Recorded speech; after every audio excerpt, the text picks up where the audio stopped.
लड़की ने चीजें उठाते समय गलती से एक आलू गिरा दिया। यही आलू भिखारिन की किस्मत पूरी तरह बदल देगा। भिखारिन ने आलू उठाया और लड़की को याद दिलाया कि उसने कुछ गिरा दिया है। भिखारिन की गरीबी देख लड़की ने उसे रेस्तरां की रसोई में काम दे दिया। उसका मांस काटने का हुनर देख सब हैरान थे, क्योंकि उसका हर टुकड़ा बिल्कुल बराबर था। रसोइयों ने माना कि मुख्य शेफ भी ऐसा नहीं कर सकता। असल में वह कुकिंग प्रतियोगिता का 3 बार का विजेता था, जिसे उसके शागिर्द ने चाय में जहर देकर इस हाल में पहुंचाया था। हालांकि जहर से युवक की मौत नहीं हुई, लेकिन उसकी याददाश्त चली गई और वह भिखारी बन गया। लड़की ने युवक का अच्छा स्वभाव और उसके पास कोई ठिकाना न देखकर उसे अपने यहाँ रख लिया और उसे मुख्य शेफ का सहायक बना दिया। उन दोनों को इतना करीब देखकर मुख्य शेफ जलन महसूस करने लगा। उसने जानबूझकर युवक के लिए मुश्किलें खड़ी की और उससे मांस काटने को कहा। हर टुकड़ा 1 इंच लंबा और 3 मिलीमीटर चौड़ा होना चाहिए था, ताकि मांस की सही बनावट बनी रहे। मुख्य शेफ के बोलने से पहले ही युवक ने मांस तैयार कर उसे उसके सामने रख दिया था। मांस के टुकड़े बिल्कुल सही थे, उनमें कोई भी अंतर नहीं था। सभी ने युवक की चाकू चलाने की कला की तारीफ की और कहा कि वह मुख्य शेफ से भी बेहतर है। मुख्य शेफ ने मांस लिया, उपेक्षा दिखाते हुए कहा कि यह बस ठीक ठाक है। युवक से छुटकारा पाने और लड़की से शादी करने के लिए मुख्य शेफ ने उससे अंडा फेंटने को कहा। अंडा न केवल अच्छी तरह से फेंटा जाना चाहिए था, बल्कि इतनी तेजी से भी कि सफेदी और जर्दी पूरी तरह मिल जाएं और अंडे के ऊपर एक चॉपस्टिक सीधी खड़ी हो सके। सभी को हैरानी हुई जब युवक ने आसानी से मुख्य शेफ की शर्त पूरी कर दी। दूसरों को लगा कि युवक सहायक शेफ बनने के योग्य है, लेकिन मुख्य शेफ, जो उसे हटाना चाहता था, ने एक और चुनौती सोच ली।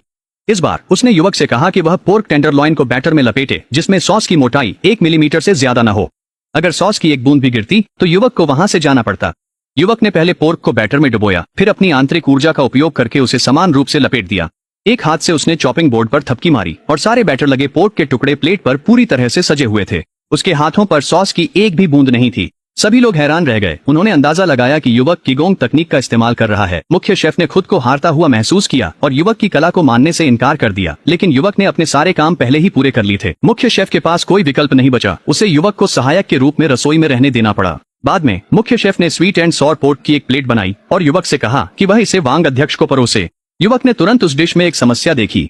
उसने कहा कि सॉस बहुत गाढ़ा है, जिससे कुरकुरापन प्रभावित होगा। संभावना है कि वांग अध्यक्ष इससे संतुष्ट नहीं होंगे। मुख्य शेफ गुस्से में आ गया और जोर देकर कहा कि युवक को उसकी डिश की आलोचना करने का कोई हक नहीं है। उसी समय लड़की जल्दी से रसोई में आई और बोली कि वांग अध्यक्ष डिश चखने के लिए इंतजार कर रहे हैं, और वह उसे बाहर ले गई। रेस्तरां के मालिक, जो उम्मीद कर रहे थे कि यह डिश उन्हें 5 स्टार रेटिंग दिलाएगी, हैरान रह गए जब वांग अध्यक्ष ने उसे थूक दिया और उसे घटिया बताया। मालिक को यकीन नहीं हुआ और उन्होंने खुद डिश चखी और सचमुच उसका स्वाद कमजोर था। उन्होंने लड़की से कहा कि वह रसोई को बताए कि एक नई सिग्नेचर डिश तैयार करें, लेकिन मुख्य शेफ, जो रेस्तरां के सबसे कुशल रसोइये थे, ने दावा किया कि स्वीट एंड सॉर पोर्क उनकी खासियत है। अन्य शेफ्स को शक था कि वे वांग अध्यक्ष को संतुष्ट करने वाली डिश बना पाएंगे। उसी समय वह युवक चुपचाप सामग्री काटने लगा। मुख्य शेफ ने उसे रोकने की कोशिश की, यह कहते हुए कि भले ही वे नई डिश बनाएं, यह उसका काम नहीं है। हालांकि युवक की चाकू चलाने की कला देखकर लड़की प्रभावित हुई। उसने फैसला किया कि वह उसे डिश बनाने देगी और रेस्तरां का भविष्य उसके हाथों में सौंप देगी। युवक ने एक मुर्गा लिया और उसे तैयार करने लगा। इसी बीच मालिक वांग अध्यक्ष की झुंझलाहट को शांत करने की कोशिश कर रहा था। अचानक प्रतिद्वंद्वी रेस्तरां का मालिक 3 शेफ्स के साथ उन्हें उकसाने आ गया। उन्होंने पहले स्वीट एंड सॉर पोर्क का मजाक उड़ाया, फिर वांग अध्यक्ष को अपने रेस्तरां में आकर खाना चखने का निमंत्रण दिया। संयोग से युवक एक नई तैयार की गई डिश लेकर वहां से गुजरा। जब प्रतिद्वंद्वी मालिक ने उस डिश को देखा, जो कि एक मिट्टी का गोला था, तो उसने तुरंत उसका मजाक उड़ाना शुरू कर दिया। वांग अध्यक्ष गुस्से में जाने ही वाले थे, लेकिन युवक ने हथौड़े से मिट्टी का गोला तोड़ दिया, जिससे अंदर से कमल का पत्ता निकला। फिर कमल के पत्ते से एक फीनिक्स बाहर उड़ आया। यह दृश्य देखकर वहां मौजूद सभी लोग हैरान रह गए। यहाँ तक कि फूड एसोसिएशन के अध्यक्ष श्री वांग भी अवाक रह गए। उन्होंने एक्सक्लेम किया कि इस डिश की खुशबू इतनी मखमली और दिव्य है, मानो वह किसी जादुई लोक में हो। वह खुद को रोक नहीं पाए और उनके मुंह में पानी आ गया। लड़की, जो होटल की 5 स्टार रेटिंग पाने की कोशिश कर रही थी, उसने श्री वांग से डिश चखने का अनुरोध किया। अप्रत्याशित रूप से प्रतिद्वंद्वी होटल के मालिक ने जानबूझकर परेशानी खड़ी की, अपने स्टाफ को गिरने का नाटक करने और चिकन गिरा देने का निर्देश दिया। ये देखकर लड़की के होटल के मालिक को बहुत गुस्सा आया और उन्होंने दूसरी तरफ के लोगों पर जानबूझकर नुकसान पहुंचाने का आरोप लगाया। हालांकि प्रतिद्वंद्वी होटल का मालिक साफ तौर पर चुनौती देने आया था और श्री वांग को जज बनाने के लिए भी।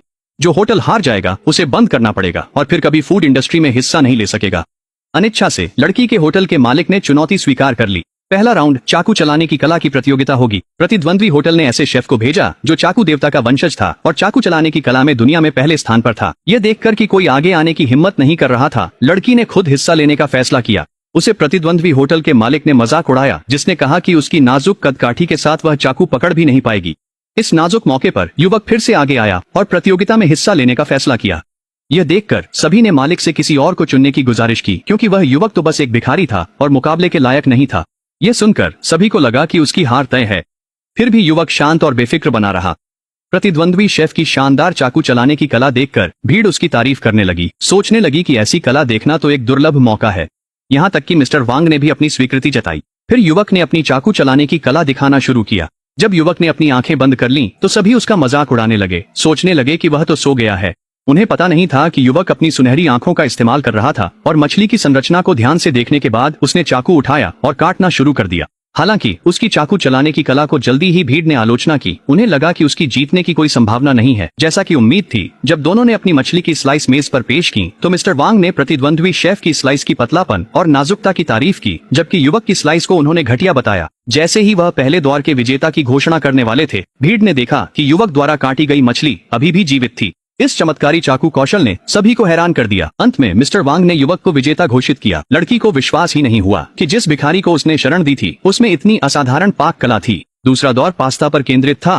प्रतिद्वंद्वी होटल ने एक प्रतियोगी भेजा जो शाही महल के रसोइयों का वंशज था।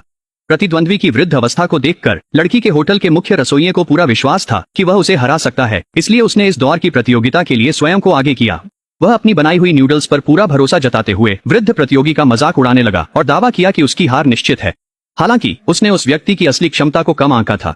उस व्यक्ति ने अपनी आंतरिक शक्ति का उपयोग करके आटा गूंथा, फिर आटे को लंबी पतली नूडल्स में फैलाना शुरू किया और यहाँ तक कि उन्हें अपने सिर के चारों ओर घुमाने भी लगा। इस समय किसी ने महसूस किया कि वह व्यक्ति ड्रैगन डांस नूडल्स बना रहा था। युवक की याद दिलाने पर मुख्य रसोइये ने जल्दी से नूडल्स को पकाने के लिए बर्तन में डाल दिया। जब दोनों पक्षों ने अपनी अपनी नूडल्स कटोरियों में परोसी, तो युवक को पहले ही यकीन हो गया था कि मुख्य रसोइया हार चुका है।